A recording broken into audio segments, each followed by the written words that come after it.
Hey, I'm Dave Baszucki, CEO and founder at Roblox, and you're listening to Tech Talks, where we dive into everything Roblox. Today, we have an amazing program. We have Nick Tornow, SVP Engineering for Creator Tooling and Engine on Roblox. And at the same time, we have one of our top creators, Jandel, who was behind the hit experience Grow a Garden on Roblox that has continued to just hit all-time records, not just for Roblox, but for literally concurrent users on any game ever created. And so this is going to be really special. And we're going to really dive into the future of Roblox's engine, technology, scaling, how to build games, and everything in between. So first, would like to welcome everyone. First, Nick, great to have you here. Welcome. Thank you for having me. I'm honored to be on this podcast with you. Okay, and Jandel, probably coming from 12 hours away across the ocean. Welcome as well. Yeah, thanks, Dave. I'm actually super excited too. Okay, so just a little warm up, Nick. You've been at other companies involved in technology. Could you give just a quick background on where you were before Roblox and what got you interested in gaming technology? Sure. I mean, I've been a engineer since I was a child. I actually got into programming by building games back in high school. It was just such a wonderful on-ramp to building stuff that other people could play with and have fun with. And I got such a kick out of seeing people playing my games and having fun with it. Went into a variety of engineering roles out of college. Um, didn't get into gaming until sort of the middle of my career and joined this tiny startup called Zynga, which was building games for social media companies at the time. Ended up spending more than 10 years there, over 5 of which as the CTO, helping that company pivot to mobile. After Zynga, I went to Twitter and ran infrastructure and platform at Twitter for about 4 years. And then I made the transition to Roblox about 3 years ago, which is really sort of bringing those two things together, the infrastructure, the scale, and the game platform creation that is Roblox. And arguably, when you were at Twitter and now X, probably a pretty good lens on the power of social and community as well. I went straight to the question, Nick, of trying to guess when you were in high school, what language you were using to make your games. Top candidates would be C++, Assembly, Basic, Pascal, Logo, or others. Where were you? I was programming in Turbo Pascal, so you got it. Okay. So the first version of interactive physics that we worked on was in Pascal as well. Turbo Pascal was a high performance Pascal compiler, I think from Borland in Scotts Valley, if you can remember way back to I think Philippe back then. Okay, and then so Jandel, how many games have you dabbled with or played with on Roblox, if I could ask, before Grow a Garden? Yeah, I mean, so I played a lot of games. I think probably more than anyone on Roblox. I probably play every game that comes out. That gets above 10 million plays. I kind of make it my mission. And I've been creating games on Roblox now for like 7 years. So I think our company's created probably 30 titles, and probably 28 of those suck. And then we've purchased and acquired or partnered with 20 other titles and help kind of implement live service and features into those games. So yeah, it's just a lot of like a lot of work and a lot of different games on the platform. Yeah. So the tenacity is a great example for young people around the world, really. And there's been books written around 10,000 hours and other things. So first off, just want to highlight your level of tenacity here. The other thing I want to highlight is behind the scenes. I know Grow a Garden was in its rough form when you found it and acquired it.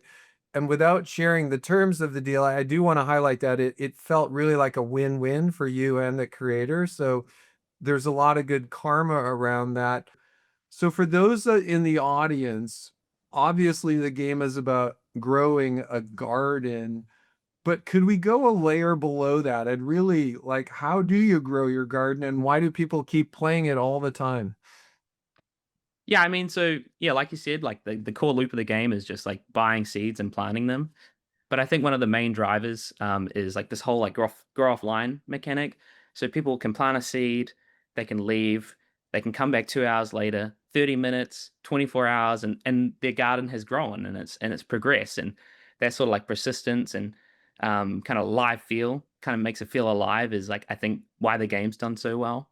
Well, but it's fun, right? You can come back a day later and your garden has grown. Yeah, and to that point, like one of the real design pillars of the game is we don't actually want to demand a lot from people. Like I intentionally designed the updates each week where, like most of the players can actually achieve the, final objective or the chase goal. But like an interesting part of Grower Garden is that if you miss a week, like I don't want you to really get left behind. You could just join the next week and keep playing. And I think that's actually like a real unique pillar of what Grower Garden is. Yeah.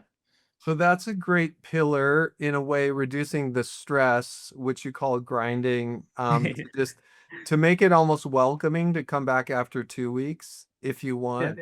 A couple other fun things, maybe for the viewing audience. Some of the older listeners may have been on Facebook in the very early days of social gaming with Zynga, where Nick worked. And there were some asynchronous games back then that didn't have as many people.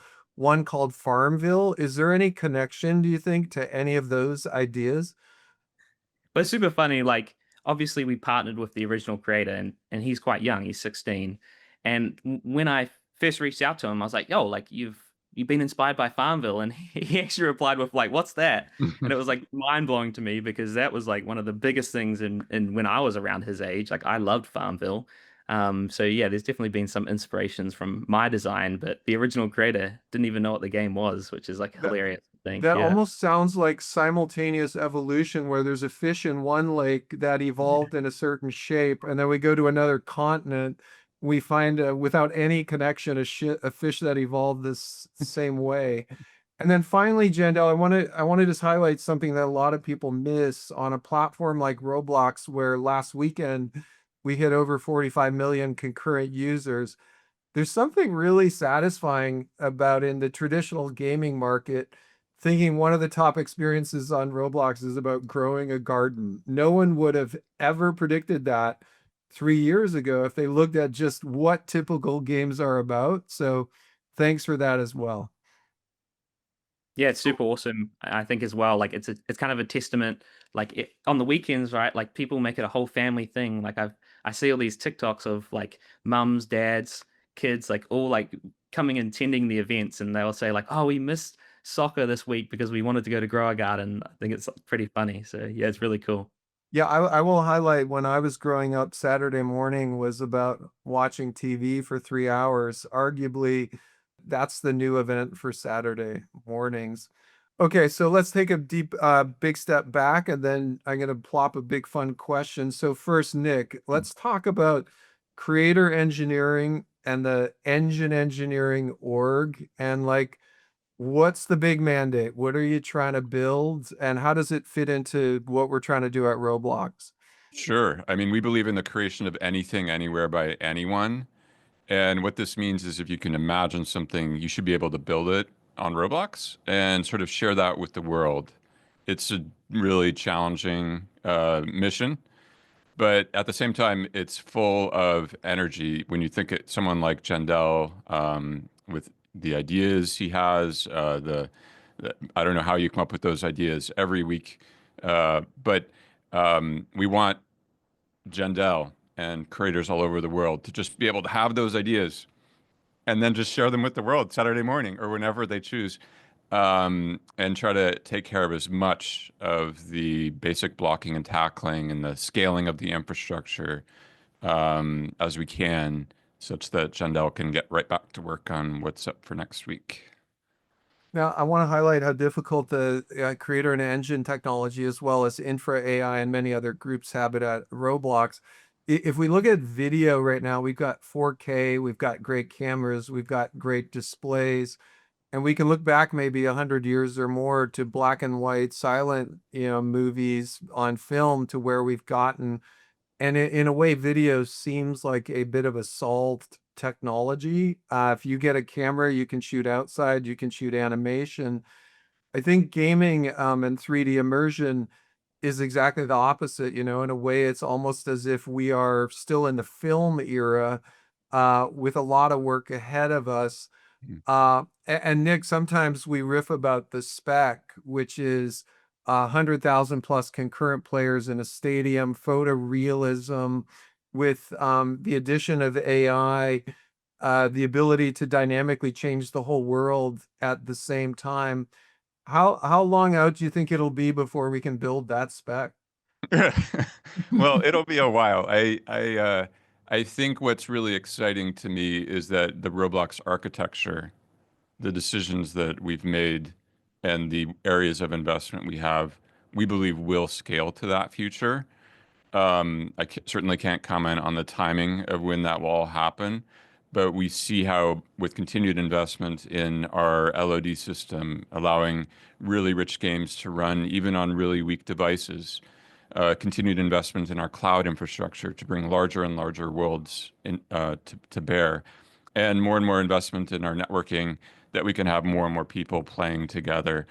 All these things, and of course the safety component of that too, right? So that all these people can play together safely. We do see a path to that future. Okay, and now a kind of an out of the box teaser for Jandel. Jandel, if you could imagine, and this doesn't have to be an exact answer, but a few areas. If you could imagine you had unlimited technology for Grow a Garden to work however you wanted on any device, either resolution, concurrency, performance, helping you build the game, making the game the same or different, different economics. Is there one area that pops to your head, or are there a bunch of areas like I wish I had this? Yeah, I mean, I guess when you're asking that, like the first thing that came to mind is like imagine on a Saturday if everyone could be in the same like instance. Last week we were like all dressed up as green beans, so everyone's character was green. I just think how legendary that would be if there was 20 million green beans like running around a map, seeing the event, and like I mean, being a part of that would just feel like amazing as well. Like you think about like massive concerts, like that one in the UK. What's it called? Can't remember. Where like a million people turned up. I think it was Yeah, actually yeah. sick. So Um, yeah, I love hearing this because there's a lot of debate about scale, and some people would say, 20 or 100 players is more than enough for any game. The other attitude is no. If you could do a million concurrent at super high res, super high performance, there would be a market for that. It sounds like you're kind of leaning that way as well, if we could do that. yeah, I think it'd be super fun. Like it'd be iconic, like yeah, it'd be awesome. Okay, so if you had to imagine a 20 million concurrent players single landscape grow a garden, would you imagine like flying into a continent, having people's plots all over the place? Would you need teleports and spaceships to go check out the plots? Like, how would that feel? Or would it be a giant grid of 1 million by 1 million garden plots, and you could just walk down the aisles? It'd be pretty cool. Like maybe you could have like a boat. You could just like it would be like maybe I'd have like oceans and there'd be islands of like 6 players and you could just keep traveling. I like think about yeah, it'd be like you'd be like exploring like you'd be like exploring a world, how cool that would be. I'd A love that. world of 20 million gardens, which would be 5 million by 4 million gardens on a grid. That's a lot of gardens, bumping into people. And then would you, obviously we'd want 4K. Obviously, would you adjust your style at all?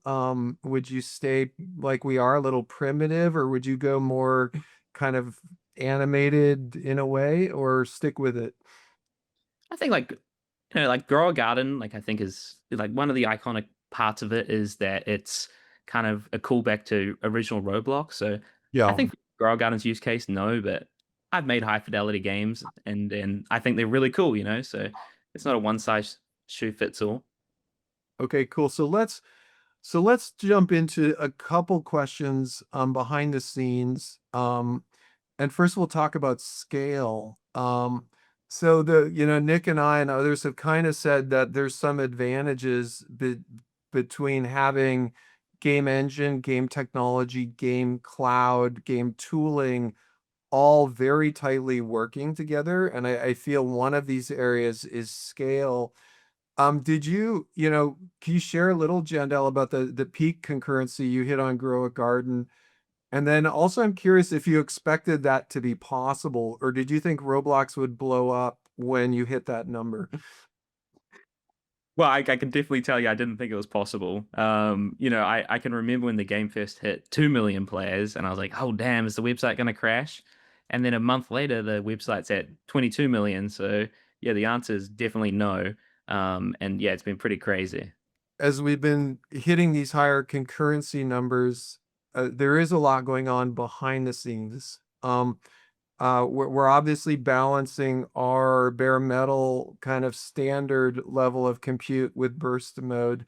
Could you share a bit about the scaling behind the scenes, server replication, load balancing, other things that we're doing to handle this? Yeah, of course.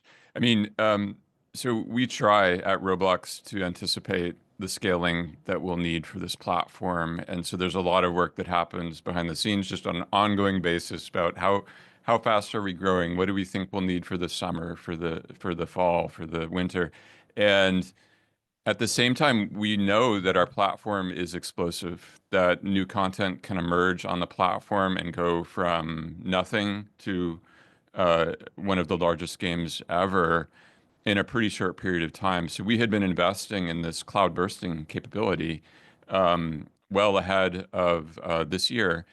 And kind of just in the nick of time, honestly, we saw this phenomenon growing with Grow a Garden that was really popping way above our projections, our carefully calculated projections, and we're like, we got to get this cloud bursting tech live. And a lot of heroics behind the scenes to essentially bring up new edge. We call them edge locations. We have edge locations all over the world, but they were all full. The whole whole world was full, and so we brought up new edge locations in the cloud that allowed us to continue to scale to support these new Grow Garden peaks.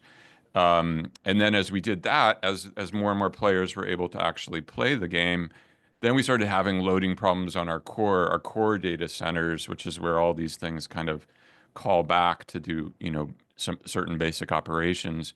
And so I can tell you, every Saturday morning, um, oftentimes even into the later parts of the day, because there's a lot of, you always keep us on our toes.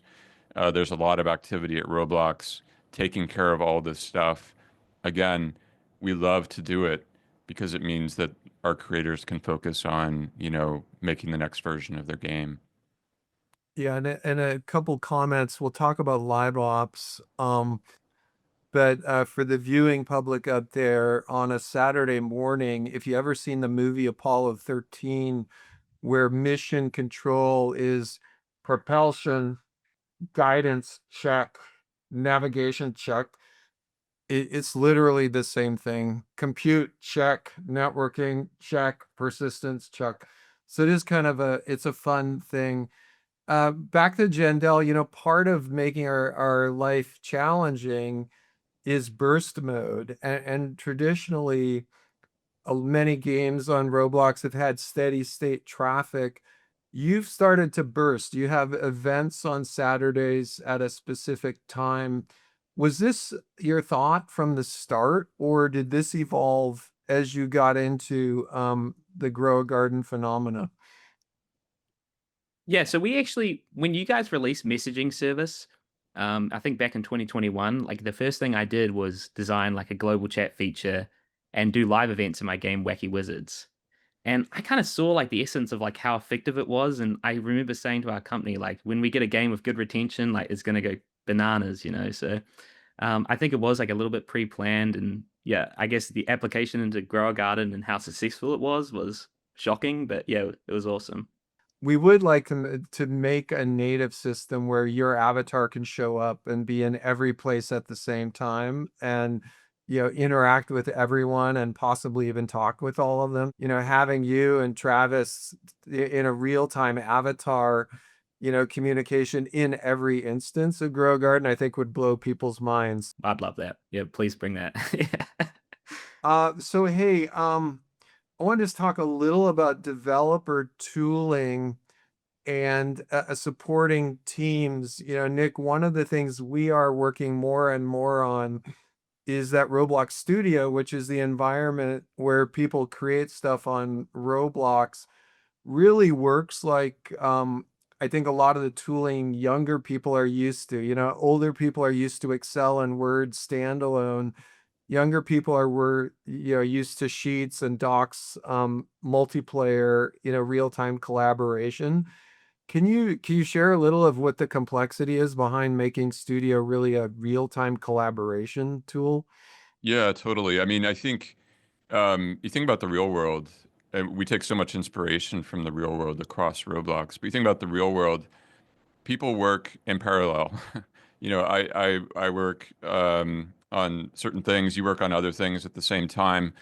And that works because we're in different spaces, and that's kind of what we hope and what we invest in that allows large teams to build on Roblox, where a single world, you can have multiple creators active at the same time, maybe creating some 3D objects. Maybe someone else is working on textures or what's in the sky, and someone else is working on some code, some behaviors.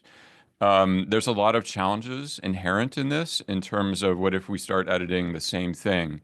And so we take more inspiration from something like a Google Docs, to hark back to your analogy with, Microsoft Word or whatnot, in which you can sort of see live updates from your collaborator. So for instance, in Studio, if you're editing code, it is essentially a Google Docs like experience, and you can kind of like correct what your partner's doing in real time. And that's sort of directionally where we see all creation happening on Roblox over time, including 3D objects.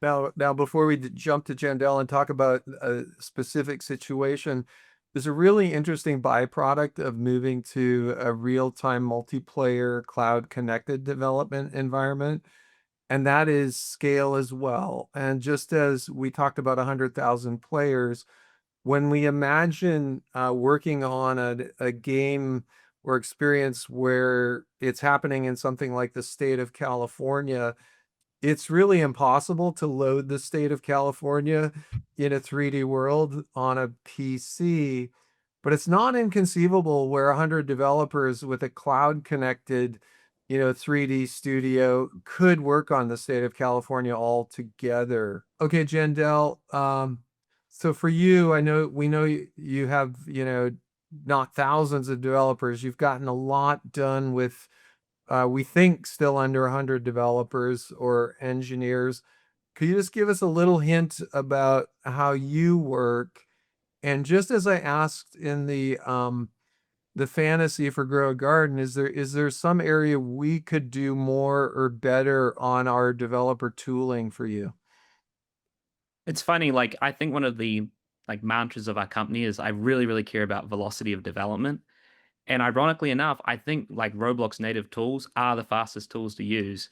We actually don't use like external IDEs or many third-party tools at all because like all I care about is just the speed of how fast we can get a feature shipped.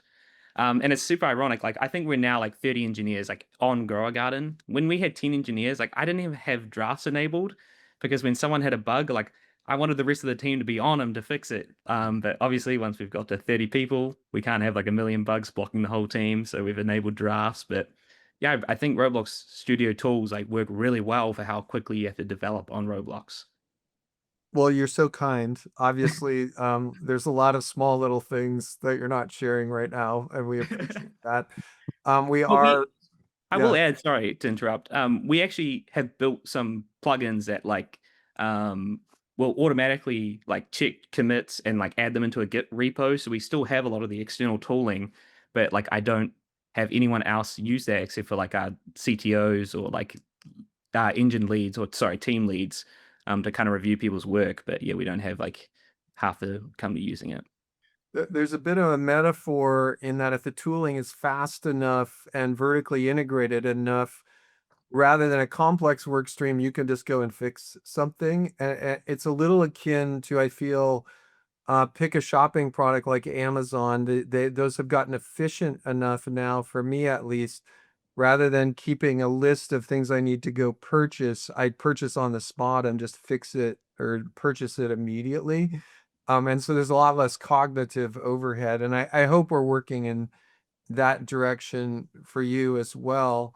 Um, okay, so another thing that's really big, and Nick, maybe you can comment on this, is this quest for photorealism and higher fidelity.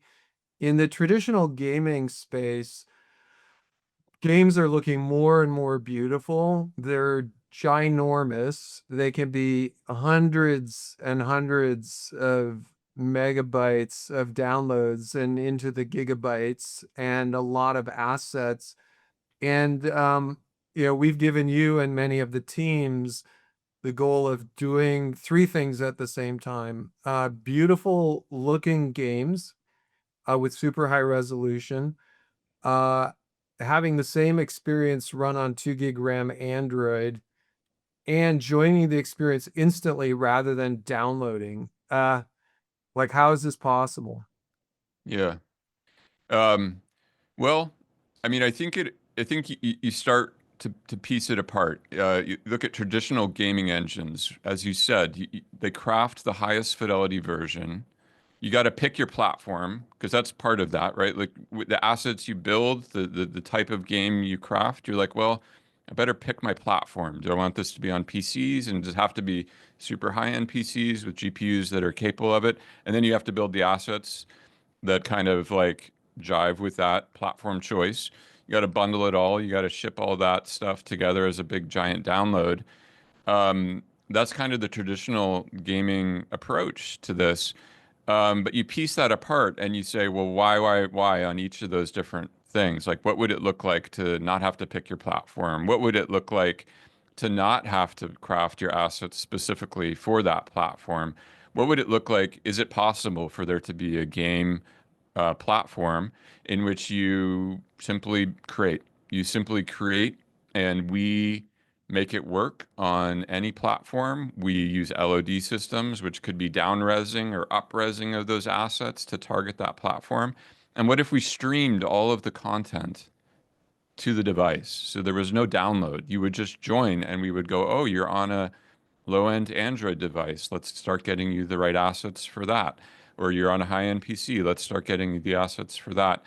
And I mean, I think the set of decisions that have been made as relates to the Roblox platform really do open the aperture for this sort of thing to continue, in which if you're on a very high-end gaming PC and there's people that have that, the Roblox engine should just flex up into that. Um, and that would be the lighting system, that would be the assets, there would just be more resources. And we have this notion of essentially saturating the device, whatever the device is, can we just blow it out to all the corners to give you the most compelling and immersive experience possible on that device? And Roblox is kind of trying to make that happen so the creator again can just focus on the creative vision. Yeah, it reminds me a little that before the iPhone shipped, there were desktop websites, and there were completely different websites, if you can believe it, like a mobile smartphone website, and they were not unified. And there was a vision with the pinch and zoom on the iPhone that the exact same website could be mobile and desktop. Now, we already asked Jandel, like, if we could get the photorealism and super high res on all devices instantly join, whether you would redesign Grow a Garden. And I think the question is, if we did have this, is it a Grow a Garden redesign, or do you start thinking about complementary games that you'd like to build at the same time? Yeah, I think it'd be complementary games. Like I view gaming as kind of an artistic expression, and I think photorealism is part of that. Like there's probably 10 games off the top of my head that I'd love to make if I could build something photorealistic. So it'd definitely be a feature I use for sure. Yeah, we sometimes people ask what's harder, cell shading, cartoon shading, Pixar style photorealism. I think we all feel photorealism is the hardest, and then you can downsample from that. Hey Nick, another thing that we've seen develop over time is as the scale of experiences have grown on Roblox in true platform form, we want to give creators as much so they can operate as autonomously as possible when they want. And then at the same time, we provide by default moderation, safety, filtering, economy, all of that. Can you share a bit of how we've expanded the tooling so you can imagine creators doing some of that themselves in the way they want to? Well, I mean, I think at Roblox, we try to focus on the core primitives that creators can build upon, almost like a minimal platform, but to try to get as much of the toil or as much of the work that maybe isn't about the creative vision behind our APIs. And so we're sort of constantly traversing. What does it take? Building a game is very hard. You got to think of these game ideas. You got to implement the art. You got to implement the code.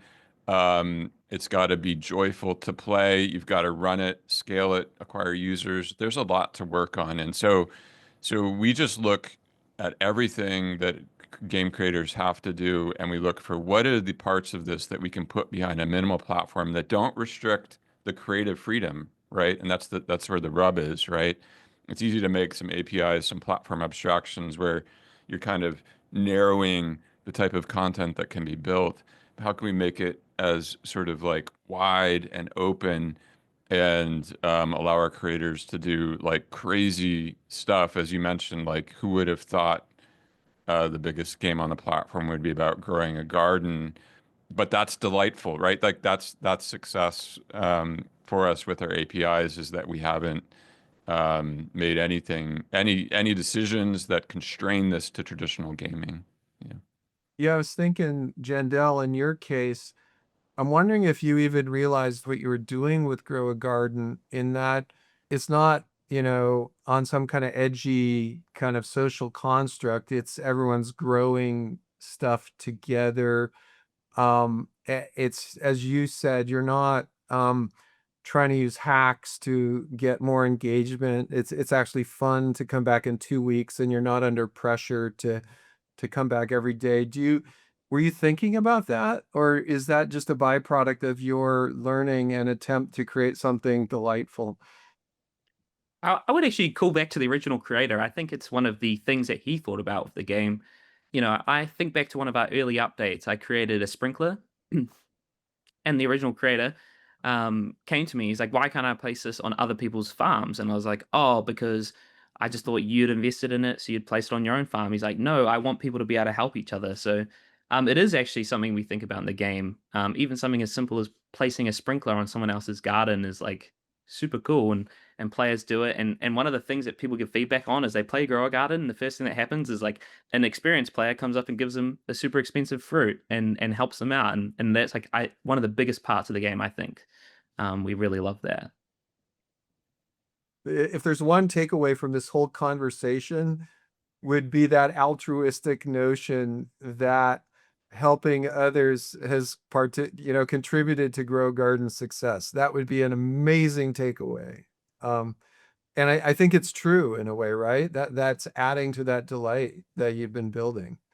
Um, okay, we're going to now there's a topic that is just so big and broad right now, which is AI, and there's so many layers of this that we're not going to do it justice. Being open sourced on Roost, to our 3D foundational model being open sourced, to 4D inexperienced foundational models where functional objects like cars can be created by talking about them, to a future of really good NPCs. And then I would say what we think is the ultimate spec, which is with those 100,000 concurrent players in a photorealistic world, what we would call real-time dreaming, where Jandel, you or Nick could literally manipulate the world in real time based on prompts and turn the stadium into a medieval battlefield or a spaceport. And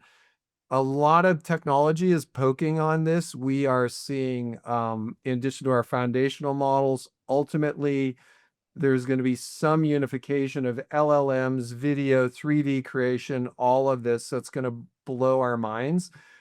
But, and we're going to have client side rendering and we're going to have all of this stuff. But right now, today, in our creation pipelines, we're just at the vision where AI can really accelerate stuff right now for our creators. Right now, shipping. Nick, could you give a little perspective of what is right now possible and what Roblox creators are using? Yeah. Um, I'll preface this by saying, there's a lot of parts of creation that are super fun. And then there's certain parts of creation, unfortunately, that are not as fun. Getting your new idea out into studio is fun. If you want to, say, very precisely rig and skin and cage an avatar, or you want to make a forest with 10,000 trees on it, those things tend to be less fun. And so we found ways to layer artificial intelligence into studio to sort of make these areas of the creative process, integral parts of the creative process, quite easy.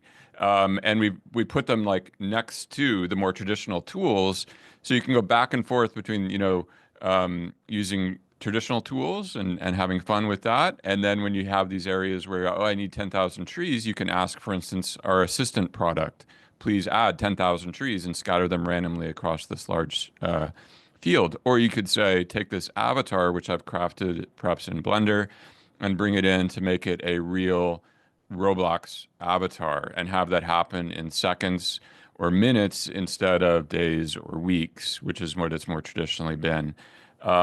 We also have capabilities in Studio for code generation. Another part of development that might not always be fun is you kind of have this idea, you got to get it down into code.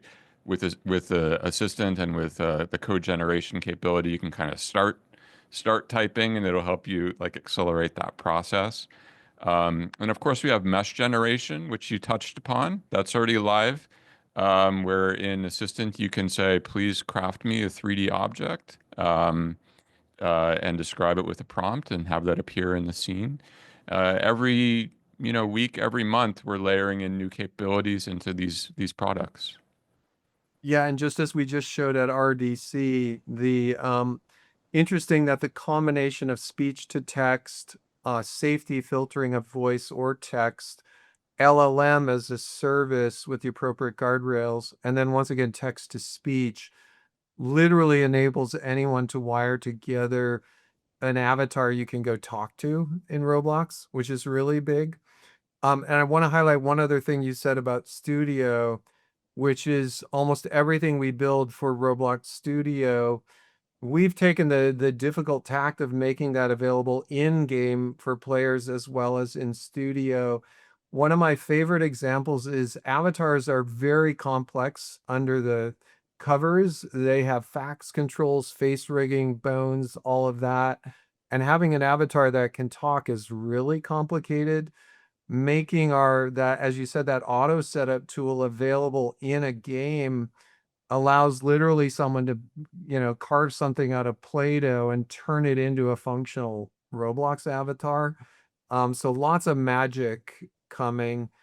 Jandel, if you had to imagine, just as we've talked about realism, scale, and tooling on the AI side, what could we give you to help accelerate your creativity if we're not already giving it to you? Yeah, I mean, I really view AI as sort of augmentative to like what we already do. So, I'm a pretty terrible programmer, so I actually use the code complete all the time because I suck. But maybe some of the more brilliant people at our company, they're okay. And I actually, funny enough, like I use AI in my workflow quite a bit. So I think we kind of welcome it as like an augmentative thing. I don't think if anything comes to mind now that we really, really need, but yeah, that's kind of how I'd put that. I like the idea of human acceleration rather than human replacement. And we're a little bit in the same vibe as the pre-industrial revolution, where the idea of manufacturing Model Ts on an assembly line was everyone was concerned that was going to put out the craftspeople who built each vehicle by hand, one after the other. And that didn't actually pan out. We had new types of jobs. So when you say augmentative, I feel new roles, new exciting jobs rather than human replacement. So I'm optimistic about that as well. And now one other thing as we talk about AI and then creator tooling and fast development is this other note of frequency of creation and updates and experiments and all of that. And there have been I won't name the creators. There have been creators on Roblox who've had experiences run for 6 months without changing it. um, we do the exact opposite in Roblox, whether on the services side, the client side, studio, the engine. I'm pretty sure all of those things are shipping many times a day now, except for stores that we have to kind of stack them up. And that's it's much better, I believe, to be making small, iterative, consistent changes. What's your philosophy been really to updates and improving the game and the speed of deployment, Jandel? Yeah, I mean, I have a pretty brutal look to it. Like I don't think that not updating your game on 6 months on the platform should be rewarded. Like, we update weekly, and we've been doing that for 3 to 4 years now. I found it super effective. It's really, really engaging for all the users. So yeah, that's sort of our philosophy. Like, we love to give kind of smaller updates. Sometimes they're not actually that small, and everyone's just stayed up for like 24 hours to finish it. But yeah, we're really big on the weekly content cadence. I kind of view it like how TikTok, everyone releases so many videos on TikTok. You used to have movies that come out every 12 months, but now on TikTok, people make videos every day. Like, gaming's heading the same direction. Well, if you can believe it, in one of our first companies, our updates happened every 9 months, and an update involved printing a CD-ROM and mailing it. So we're in much better position now. And Nick, as far as helping creators rapidly update, rapidly iterate, can you give a bit of color on some of the things we've done and maybe some things we're thinking about? Yeah, totally. I mean, obviously, Roblox is already a platform made for speed. Um, I always tell people who've never used it before the creator tools that you can just download Studio for free and you can deploy an experience across iOS, Android, Mac, PC, console, VR in less than 30 minutes. And that's just remarkable. I mean, it's crazy to think about. And of course, you can then update it again and push it again. You could do this every 30 minutes. Now, that's one type of speed. That's sort of the serial speed, this ability to push out a new version weekly or whatnot, as Grow a Garden does. Another type of speed that we're investing in is the ability to kind of run experiments. And then you essentially have this parallelism. Of course, you can continue to move serially at pace, but additionally, you can have multiple things happening simultaneously in production within the context of a single experience. And we're accomplishing this with built-in experimentation capabilities in Creator Hub and in Studio. And these will allow you to also control for other factors. And one of the limitations of doing things serially, if you're trying to understand, did this work better or that work better? If you do them serially in time, there's other confounding variables. Whereas if you're able to run an A/B test, you can kind of apply the scientific method, control for those other factors. So we're really excited about what that will do over time for creator velocity. I want to highlight part of this update and experiment tension is one of the most universal tensions, I think, in product design, game design, art, you name it, which is the tension between intuition, vision, and the creation of things that can never be tested, which are topological advances that just it's the newest thing and no one ever imagined it, with the tension of iterative A/B testing and tweaking and tuning and all of that. And if either one of those is over indexed, we get a dystopian effect. And I think, Nick, if you can remember the early days of social gaming, Yeah. I do think there was so much faith in the analytics system. You would just kind of throw a splat on the screen and you would hope you would A/B test it and it would turn into something good. I don't know if you remember that time. Well, I do, and I agree with your characterization. Like you can err on either side. There's so many things. And I think it's an interesting contrast between some of those companies, some of the ways Roblox has been run, which is more vision centric. I think even at Roblox, we do run experiments from time to time. So it's like the right tool for the right job. And we're hoping to bring these additional tools to our creators as well. Hopefully, they'll artfully balance them just as we do. Yeah, I think this is something where it's both. And the most important thing is a level of self-awareness, whether you're building a game, a piece of art, or a company, where you're using vision and intuition and giant big risk change, and where you are using iterative A/B testing and optimization and how to marry those together. And that takes a good balance. I think, Jandel, I'm curious for you, like, do you do any A/B testing? Because I would love it if you said no and you just said, Grow a Garden is the most popular concurrent game in the world, and it's been purely built on feedback and intuition. Well, it's really funny actually. So we did maybe when the game was around 500,000 to a million players, like we did actually use A/B testing. The ironic thing is the game got so big, there was actually no solutions for us to A/B test anymore. Like the way game analytics was running the test, like the data was just not actually correct. And then to run the queries on the total number of like entries was just too expensive. So we just stopped doing A/B testing, and it actually did become totally intuition based. And it's funny, like we got really, really smart about gathering player feedback and making inferences on that. And I think it's actually we built like really cool tooling for all of that. And I think it's one of the most amazing things we've done with Grow a Garden is like building out that workflow. I love hearing that a lot, because I think it's easy to and once again, in many places it's appropriate to say we're going to A/B test it, but I like not, it's like you're flying without a net. I would say, Nick, I think we would hope to be able to supply an event A/B system for 25 million concurrents over time. Yeah, absolutely. We should be able to help you out if you so choose, James. Yeah, if you Thank God, that'd be awesome. Yeah, thank you. okay. Janelle, one more thought. We talked a lot about Grow a Garden.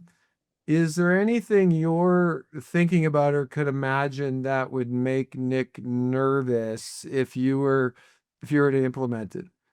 You don't have to answer Well, that question, Jansen. there's two things. One, I want to turn the server cap up to 6, so there's going to be a lot more gardens in the game. And then secondly, I want to do an even bigger live event with 50 million concurrents. So good luck with that one.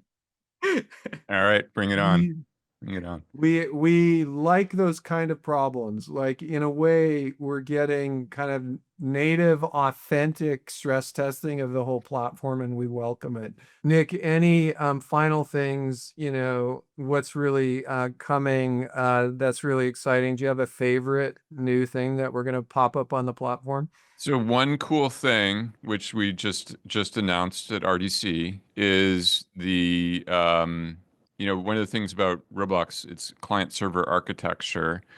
And as you build on the platform, you actually have to spend a fair amount of time and energy deciding what runs on the client, what runs on the server, and making some trade-offs if you want to have what's called server authority or some sort of truly controlled, safe, competitive experience.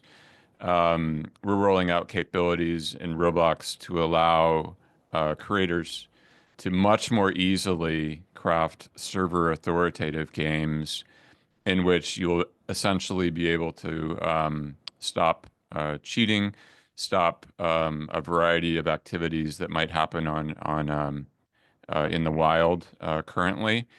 And additionally, we're taking steps or we're exploring ways to make it easier to not have to deal with the client server paradigm, and see if we can handle more of that automatically at the platform level.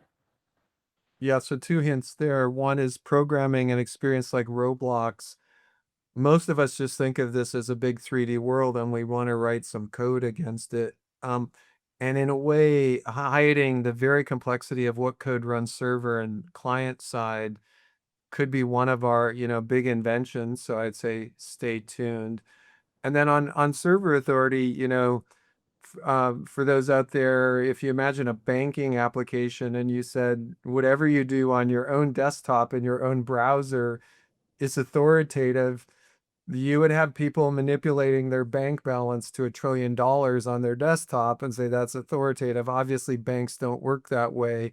And the only thing they really trust is what's happening behind their firewall on the server. So there's a lot of tech in being server authoritative, but making your avatar feel responsive at the same time client side. I think what we showed at RDC is like a really great peek at that. Uh, Jandel, for Gunfight Arena, do you think it would help to have server authority? Yes. Yeah, I can't say anything other than yes. Yeah, most of our development time is spent on anti-cheat, so please bring it. Yeah. And I would say we do have the metrics, I think, that overall the millions of people on Roblox are happier when they're playing fairly with other people and when playing in an experience with a lot of people using a lot of technology to get an advantage, it's a little less fun.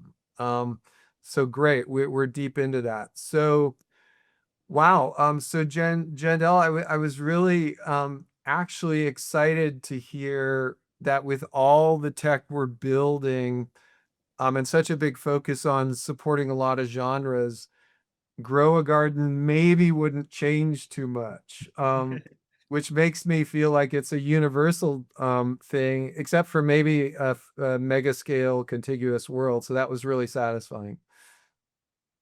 Yeah, no, it's great. Cool. And Nick, thank you for all of the work. Big shout out to everyone working on the Roblox engine, Roblox creator tooling.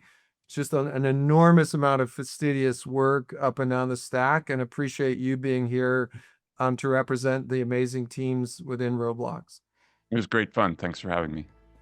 So Nick and Jandel, thank you so much. This has been an amazing episode of Tech Talks. Looking forward to seeing you all next week. Thanks again. I'm Dave Baszucki.